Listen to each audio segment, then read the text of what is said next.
Good day everyone, my name is Ferzumi Altanyo from BA Ed 1 and today I will be discussing about learners in other marginalized group. Introduction. In this section, you will understand what marginalized means. Specifically in the area of education, you will learn about the different groups that are marginalized in society and in education. You will explore a process that could be used to identify issues or marginalized in class or school.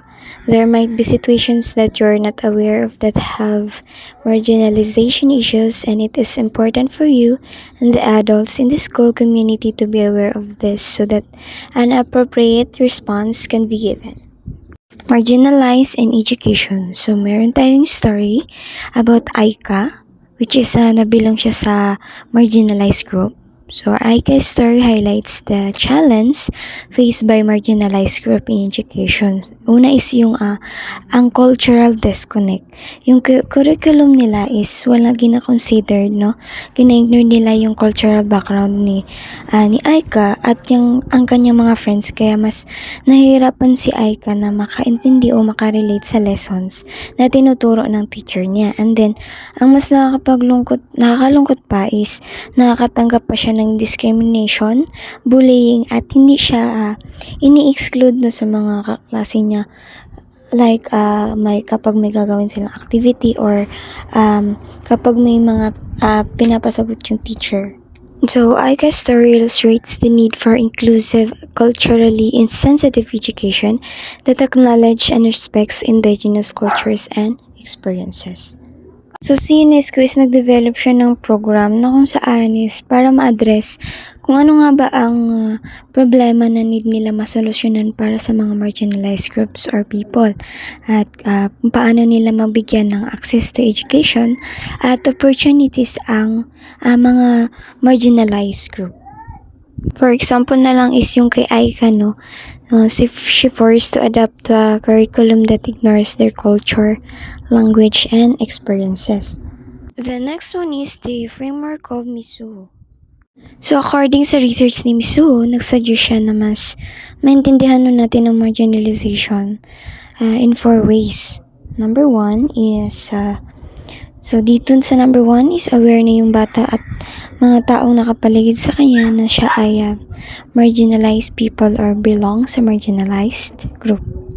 So sa number 2 is meron tayong tinatawag na subjective experience. So yung bata is ma-feel niya na marginalized siya pero hindi ito nanonotice ng ibang tao.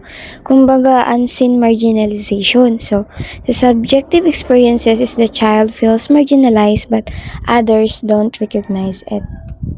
So, number 3 naman is hindi na-feel ng bata na he or she belong to the marginalized groups.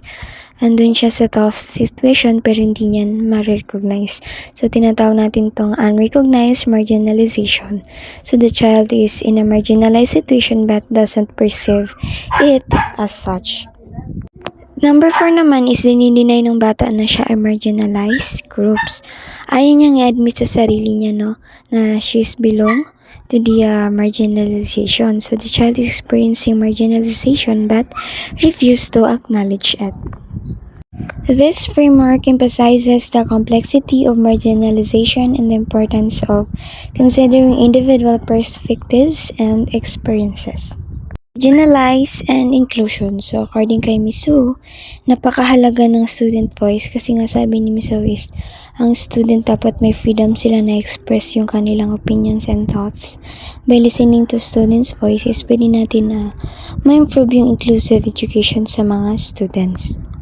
The last one is confronting marginalization in education. So, the purpose of this framework is to promote inclusion and address marginalization. So, number 1 is opening doors. So, dapat mag-create ka ng space for students na ma-share nilang kanilang feelings and thoughts. So, number 2 is looking closely. Dito is dapat is ma-identify or ma-discuss kung ano nga ba ang mga concerns and issue na nakakaapekto sa students. Number 3, dealing with marginalization. So, dapat may unity na mabuo para ma-address ang issue and makapromote ng inclusive practices. And the last one is making sense of the evidence. So, we need to share insights and findings sa students para ma-inform kung ano nga yung mga dapat gawing hakbang para ma-address ang issue. So, that's the end of my discussion. Thank you for listening. Once again, my name is Rizalme Eltania from BEd 1.